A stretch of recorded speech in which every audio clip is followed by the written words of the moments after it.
Hello बच्चों, good morning, welcome in chemistry zone. आज आपको केमिकल बॉन्डिंग चैप्टर कुछ मस्त तरीके से पढ़ाने वाला है। एक बहुत अच्छा क्वेश्चन है आज जो आपको पढ़ना है। कौन सा क्वेश्चन मैडम आज पढ़ाने वाले हो? आपके मन में ख्याल आ रहा होगा, तो आज हम थोड़े बहुत सॉन्ग्स वगैरह कुछ करते हैं, ठीक है?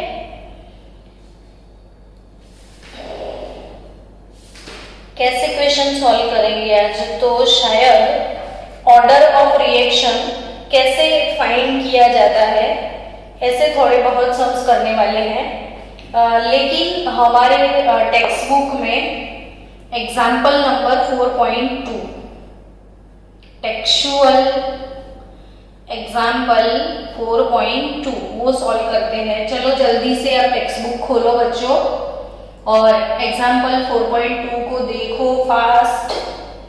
तो क्वेश्चन है the decomposition of N2O5 in carbon tetrachloride at 318 Kelvin has been studied by monitoring the concentration of N2O5 in the solution. Initially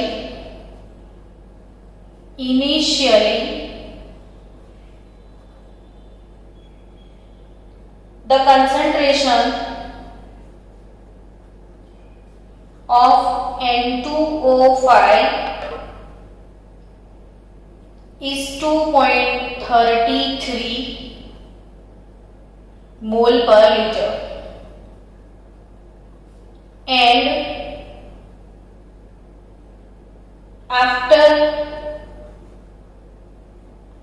184 minute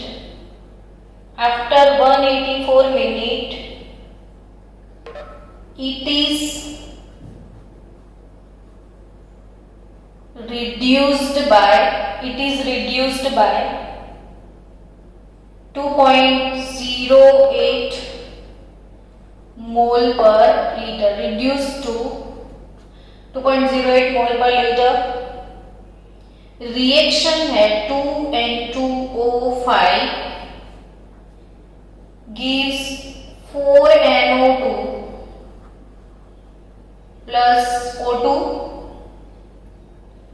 तो calculate the average rate of this reaction in terms of hour। Calculate the average rate of reaction in terms of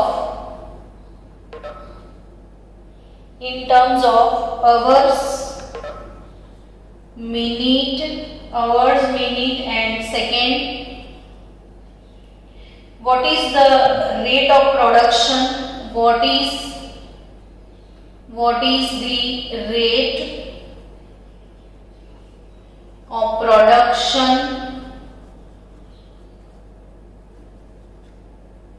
of NO2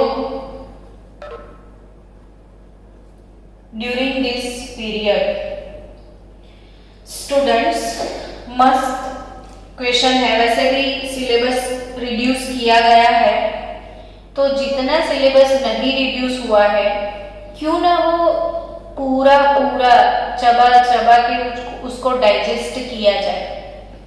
ऐसा बोला जाता है कि कोई एक bite आपने मुंह में लिया खाने के लिए, तो उसको 32 टाइम च्यू करना चाहिए और 32 टाइम उसको चबाओ तो वो कितना मतलब वो फाइन हो जाए और फिर आप खाओ। तो वैसे ही जितना सिलेबस है आप धीरे धीरे उसको डाइजेस्ट करो। एक बार नहीं, 2 बार नहीं, 3 बार नहीं, 4 बार 5 बार रीड करते जाओ, समझते जाओ। कभी कोई एक टीचर हो जो लाइफ में इनिशियली जब पढ़ाना शुरू करे, तो वो टीचर भी आफ्टर 5 ईयर आप उसको मिलोगे ना, तो वो बोलेगा कि हर साल कुछ नया एक्सपीरियंस होता है, हर बार पढ़ाने के बाद कुछ नई चीजें समझ में आती है।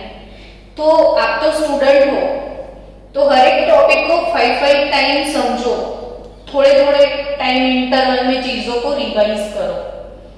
एक्स्ट्रा ऑर्डिनरी क्वेश्चन भले 1 आवर जाए, हम इसको आराम से पढ़ते हैं आज कि initially the concentration of N2O5 is this and after 184 minute it is reduce to this. मतलब आपको इतना समझ में आया कि 184 मिनट के बाद जो इनिशियल कंसंट्रेशन था N2O5 का, तो इनिशियल कंसंट्रेशन मैं हमेशा R0 बोलती हूँ, और after T time remaining concentration RT, यानी initial concentration of N2O5 is 2.33 मोल पर लीटर। जब भी एग्जाम में आप चीजों को मेंशन करो तो ये चीज कभी मत भूलना, बिना यूनिट के कभी चीजें समझ में नहीं आती है। और वो रिड्यूस होके 2.08 मोल पर लीटर हो जाता है, यानी कि ये रिएक्टेंट है, रिएक्टेंट विद टाइम डिक्रीज होता है और प्रोडक्ट विद टाइम इंक्रीज होती है। आपको क्या कैलकुलेट करना है, तो average rate of reaction in terms of hour, in terms of minute, in terms of second, सारी चीजें इसमें आ गई। चलो, एक चीज मैंने नहीं बोला था कि फिर से हम पढ़ेंगे, तो आज यहाँ पे आप समझो कि N2O5 4NO2 प्लस O2 ये वाला रिएक्शन है। ये वाले रिएक्शन में ये रिएक्टेंट हमेशा डिसअपीयर होता है ना, और प्रोडक्ट का ऑलवेज फॉर्मेशन होता है। तो यहाँ पे NO2 और O2 का फॉर्मेशन होगा और रिएक्टेंट का डिसअपीयरेंस होगा। सो बच्चों, what is the disappearance? Disappearance और ऑब्वियसली डिसोसिएशन भी हो रहा है। डिसोसिएशन, कोई एक मॉलिक्यूल ब्रेक होके दूसरे प्रोडक्ट को जनरेट करता है तो उसे डिसोसिएशन भी बोलते हैं। तो rate of decomposition, rate of dissociation और रेट ऑफ डिसअपीयरेंस, आप कुछ भी बोल सकते हो। तो डिसअपीयरेंस रेट ऑफ N2O5 क्या होता है, तो just minus d by dt of N2O5, disappearance rate of N2O5 यही लिखना है। तो फॉर्मेशन रेट ऑफ NO2 तो plus d by dt of NO2 minus क्यों लिखा है, क्योंकि ये रिड्यूस होता है बाय द टाइम ये खत्म होता है रिएक्टेंट, ये फॉर्मेशन, ये इसका प्रोडक्शन होता है, यानी कि इसका कंसंट्रेशन धीरे धीरे इंक्रीज होता है, इसीलिए प्लस, हमेशा प्रोडक्ट में प्लस आएगा, रिएक्टेंट में माइनस आएगा। यहाँ पे आप बोल सकते हो फॉर्मेशन, तो फॉर्मेशन रेट ऑफ O2 तो d by dt of oxygen O2 done. तो disappearance rate of this, formation rate of NO2 is this, formation rate of oxygen is this. So बच्चों, अब पूरा एवरेज रेट लिखना है, ये disappearance में सिर्फ इतना आएगा, कोएफिशिएंट नहीं लिखना है। तो रियल में जब एवरेज रेट ऑफ रिएक्शन लिखोगे तो आपको ऐसे लिखना है कि ये जो है N2O5 का वो -1/2 d by dt of N2O5 is equal to +1/4 d by dt of NO2 is equal to plus d by dt of O2। तो ये ओवरऑल रेट, लेकिन जस्ट डिसअपीयरेंस है तो दिस, फॉर्मेशन है तो this, formation of O2 is this. तो इन चीजों को मिक्स करके मैंने ओवरऑल ये वाले रिएक्शन के हिसाब से रेट लिखा, तो इसको मुझे ऐसे लिखना है। तो -1/2 d by dt of N2O5 और formation rate d/dt of just NO2, यानी फॉर्मेशन रेट अगर आपको निकालना है तो ये 4 को आप इधर भेज दोगे तो आपको मिल जाएगा। तो अब चलो सिंपल सा सम है वैसे तो, कि average rate of reaction calculate करना है। तो what is average rate here?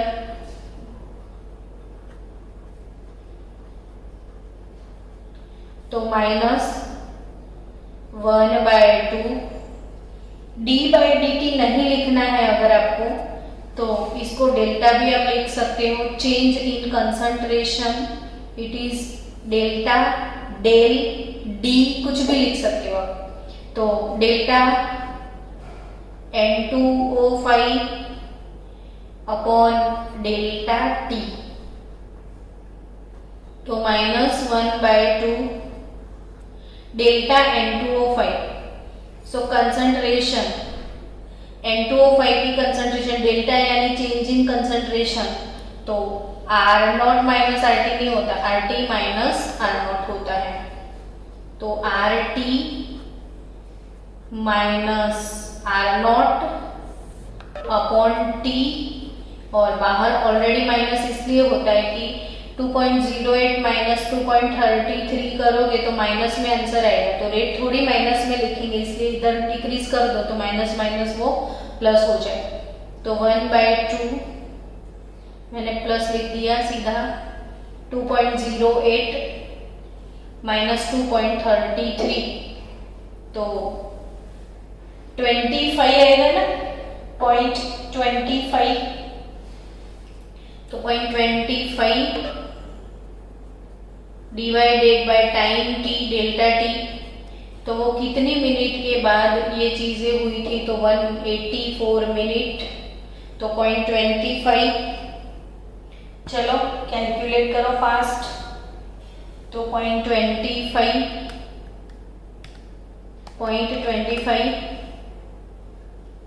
Divided by 2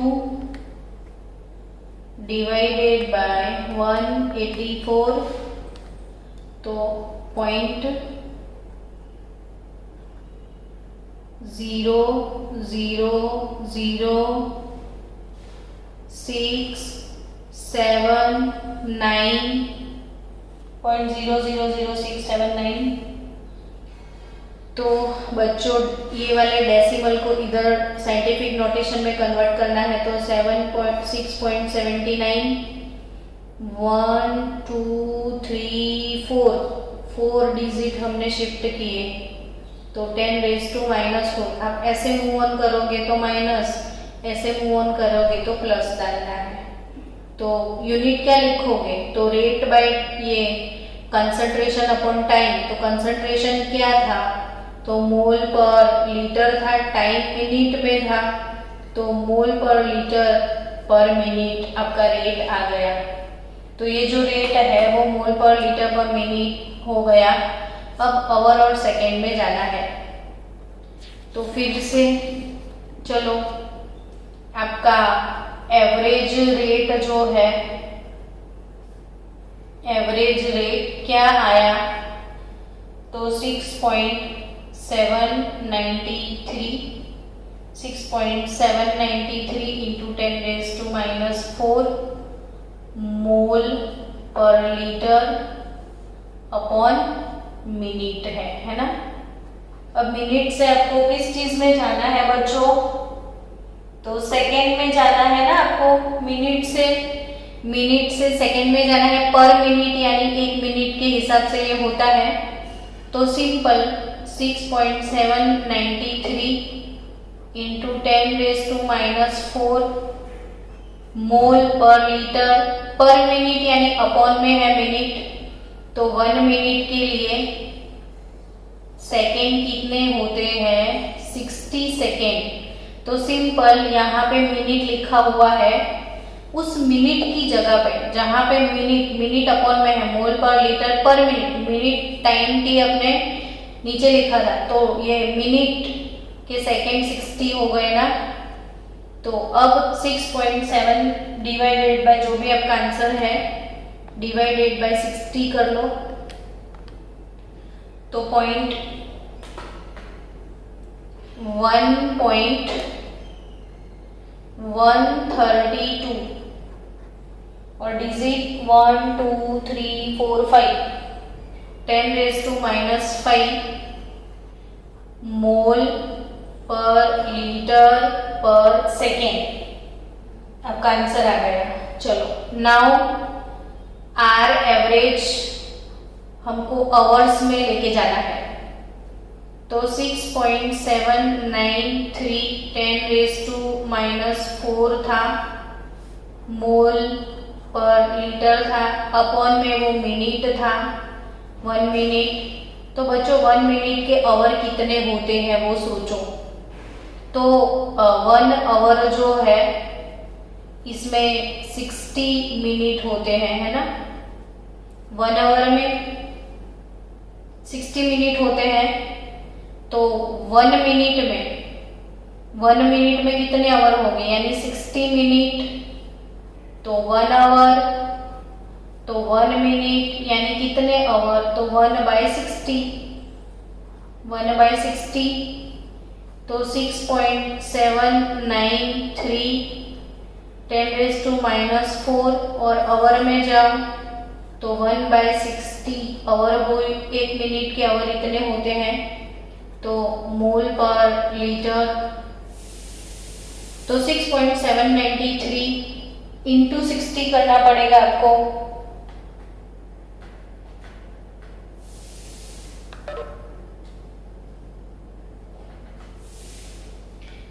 6.793 into 60, तो योर आंसर इज 4.076 into 10⁻² मोल पर लीटर पर आवर। तो आप आवर, मिनट, सेकेंड कैसे मूव ऑन होना है वो सीख लो। फिर से अगर ये नहीं आता है तो समझो 1 आवर के 60 मिनट है, ठीक है। तो यानी कि 60 मिनट होंगे तो 1 आवर होगा, तो 1 मिनट के लिए कितने आवर होंगे, तो 1/60 आवर होंगे। तो यहाँ जो 1 मिनट था वहां पे मैंने 160 आवर लिख दिए, तो 60 ऊपर चला जाएगा, तो इंटू 60 करोगे तो मोल पर लीटर पर आवर हो जाएगा। तो आपको एवरेज रेट डिफरेंट यूनिट में कैसे कैलकुलेट करना है वो चीजें समझ में आ गई। अब बच्चों और भी चीजें आपको क्या, तो फॉर्मेशन आपको क्या कैलकुलेट करना है, फॉर्मेशन या प्रोडक्शन ऑफ NO2। तो rate of formation of NO2 calculate करना है। तो चलो rate of formation of NO2, तो वो कैसे मिलेगा, तो it is plus d/dt of NO2। तो वो इक्वेशन देखो अब, तो -1/2 d/dt ऑफ NO2। आपने जो कैलकुलेट किया है ये वाला पोर्शन है ना, -1/2 d/dt ऑफ NO2 पर मिनट में हमने कैलकुलेट किया था। तो सोचो कि फॉर्मेशन रेट यानी d/dt ऑफ NO2, तो ये 4 यहाँ पे चला जाएगा, तो आपका 4 इंटू दिस होगा, ये 4 यहाँ पे आ गया। सोचो इन दोनों को कंपेयर करो, तो फॉर्मेशन रेट यानी nothing but d/dt of NO2, तो 4 यहाँ पे शिफ्ट हो जाएगा, तो 4 इंटू दिस, तो 4 इंटू -1/2 d/dt ऑफ NO2 ही है ये। तो आपका आंसर 6.793 इंटू 10⁻⁴ मोल पर लीटर पर मिनट। तो ऑब्वियसली 4 इंटू दिस हमारा आंसर इसके लिए ही है -1/2 d/dt ऑफ दिस। तो दिस इंटू 4 कर दो तो आपको मिल जाएगा फॉर्मेशन रेट। तो 6.793 into 4, that is 27 point, wait, 6.793 into 4, that is equal to 27.172. तो 27.172 into 10⁻⁻⁴ मोल पर लीटर पर मिनट। अब इसको साइंटिफिक नोटेशन में कन्वर्ट करना है तो 2.7 कर लेना तो 10⁻³ हो जाएगा। तो that is our answer here. तो I think example 4.2 complete. Now next example textbook में है, कोई देख लो है तो आपकी टेक्स्ट बुक में, चलो देखते हैं टेक्स्ट बुक के अंदर होगा ही होगा 4.3, 4.1, 4.2 इंटेक्स्ट क्वेश्चन जो है, इंटेक्स्ट क्वेश्चन जो है देखो 4.1 इंटेक्स्ट क्वेश्चन 4.1 और 4.2 मैं आपको होमवर्क में दे दूं, आप कर पाओगे कि मैं करवाऊं? बोलो। इंटेक्स्ट क्वेश्चन 4.1, 4.2, चलो होमवर्क ये इजी गोइंग है, मुझे पता है कि आप आसानी से कर लोगे इसको। तो नेक्स्ट हम 4.4 इंडेक्स क्वेश्चन 4.4 करेंगे आज। तो इंडेक्स क्वेश्चन 4.4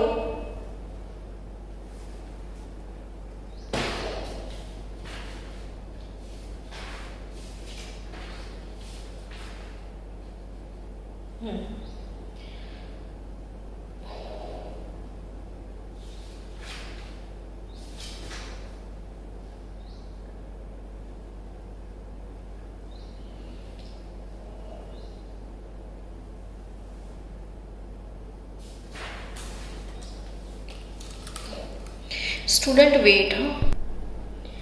चलो इंडेक्स क्वेश्चन है 4.4 कि the conversion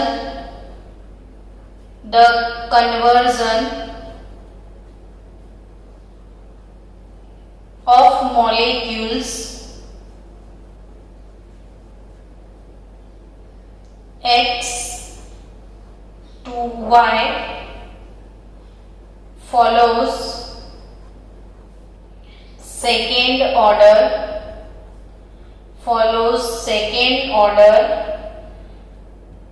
kinetics.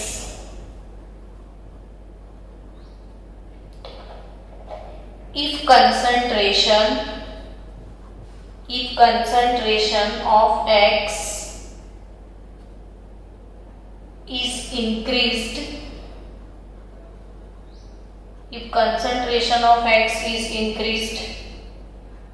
to 3 times,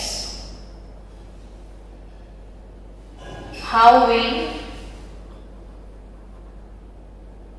it affect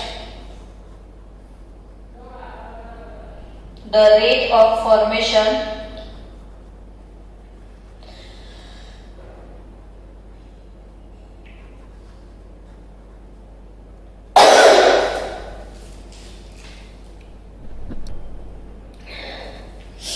the conversion of molecule X to Y.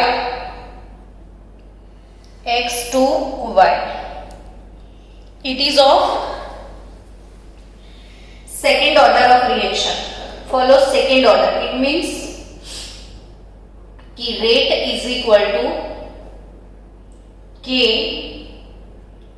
concentration of X power 2.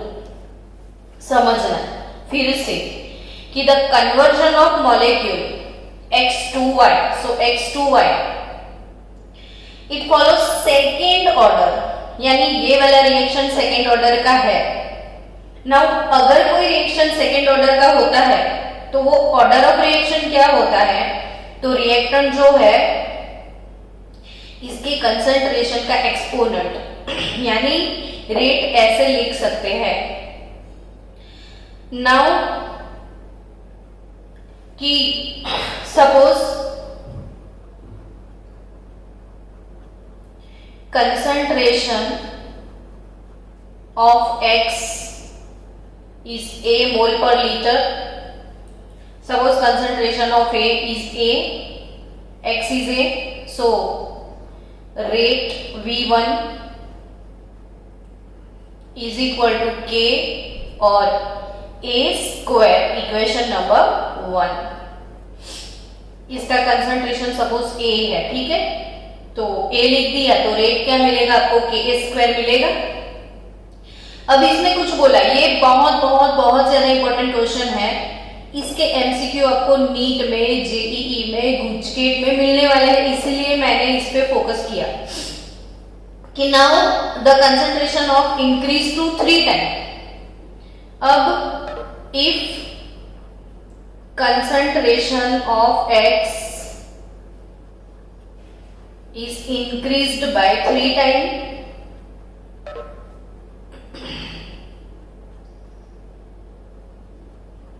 then the concentration, if concentration of X is increased by 3 times, then concentration of X will be 3A now. Okay, the concentration of X will be 3A increased by 3 times. यहाँ 10 होता तो 10 into 3 हम 30 मोल पर litre करते थे, तो पहले A था तो रेट के स्क्वायर था, तो कंसंट्रेशन मैंने इंक्रीज कर दिया 3 टाइम। हाँ मीटिंग एक नोटिफिकेशन है ओके 5 मिनिट हसे पण हजी જોઈ લે। तो rate V2 is equal to के 3A एनु स्क्वायर। समझो ध्यान थी देखो जो कि if concentration of X is increase by 3 time तो X 3A हो गया, तो rate V2 is equal to के 3A square. So V2 is nothing but के 9A square. Okay, so taking V2 by V1 here, तो 9A square by K square, तो KA square cut हो जाएगा, बचा क्या 9। तो आपका आंसर होगा कि if X is increased to 3 times, how it will be affect the rate form of Y, formation of Y।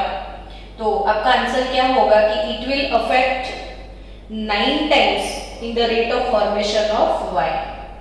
So it will affect 9 times या it will increase by 9 times। सीधा लिख दो ना, it will increase by 9 times if we increase the concentration of X 3 times। तो अगर हमने इसका concentration 3 time increase कर दिया तो फॉर्मेशन ऑफ Y जो है, rate of formation of Y is increased by 9 times. Got it? I think it is clear now.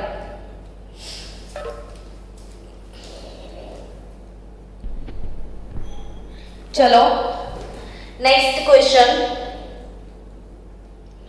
Same to same question दोबारा करेंगे, सेम जैसे 1-2 क्वेश्चन करेंगे ताकि प्रैक्टिस हो जाए। अब फास्ट क्वेश्चन लिख देना। A reaction is second order, a reaction is second order with respect to a reactant, with respect to a reactant, a reaction is second order with respect to a reactant, how is the rate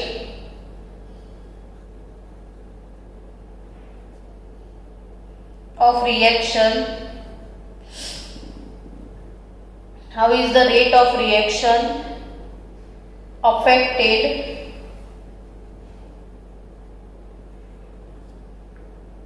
if the concentration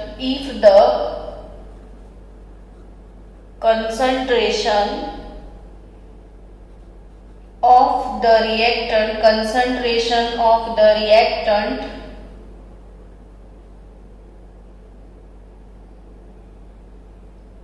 is A,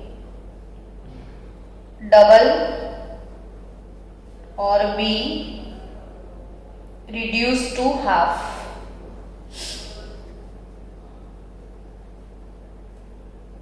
चलो, same question है ऐसा, और ऐसे 5-6 question आज practice के लिए मैं आपको भेजने वाली भी हूं कि reactant is second order with respect to a reactant.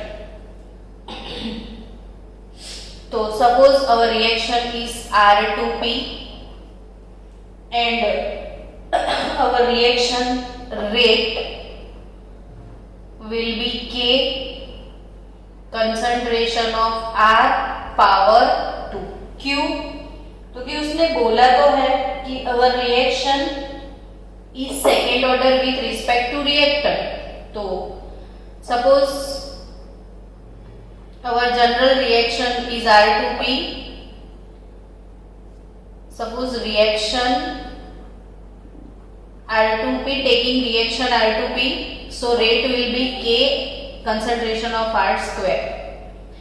Now suppose कर लो कि let concentration of R will be X or small r, whatever you want to write. So rate V1 या R1 will be Kx square. Equation number 1. Now in case of A here, कि how is the rate of reaction affected if the concentration of reactant is double? तो if the concentration of the reactant is double, then the concentration of R will be twice X now. अगर हमने reaction का concentration जो है वो double कर दिया, तो पहले x था, अब क्या हो जाएगा 2x. तो what will be rate here? तो rate R2 is nothing but K. अब पहले x का स्क्वायर किया आपने, तो 2x का स्क्वायर होगा, तो it is nothing but 4kx square. Equation number 2. So taking ratio R2 by R1 here, तो k2x square, k 4x square upon kx square, तो it is 4. तो R2 is equal to 4R1. R2 is equal to 4R1. तो अगर हमने concentration double किया तो reaction rate increased by 4 times. तो rate of reaction increased by 4 times. Now if the concentration of the reactant is reduced to half, तो concentration of R is nothing by x by 2 हो जाएगा. So now new rate will be R3, तो k x by 2 का square कर दो, तो kx square by 4 हो जाएगा. यानी अब R3 by R1 ले लो, तो R3 kx स्क्वायर by 4 यानी 4 आंसर आएगा. तो R3 is equal to 4R1. मतलब कि अगर अच्छा kx square R3 by R1 तो 1/4 आएगा ना, तो R1/4. तो if concentration is reduced to half, then rate is decreased bye 4 times, rate is decreased bye 4 times. तो अगर कंसंट्रेशन को हाफ किया जाएगा तो न्यू रेट डिक्रीज हो जाएगा 4 टाइम। तो क्लियर? तो ऐसे 1 2 3 4 क्वेश्चन मेरे पास है, मैं आपको अभी भेज दूंगी, ठीक है? और वही क्वेश्चन मैं कल सॉल्व भी करवाऊंगी।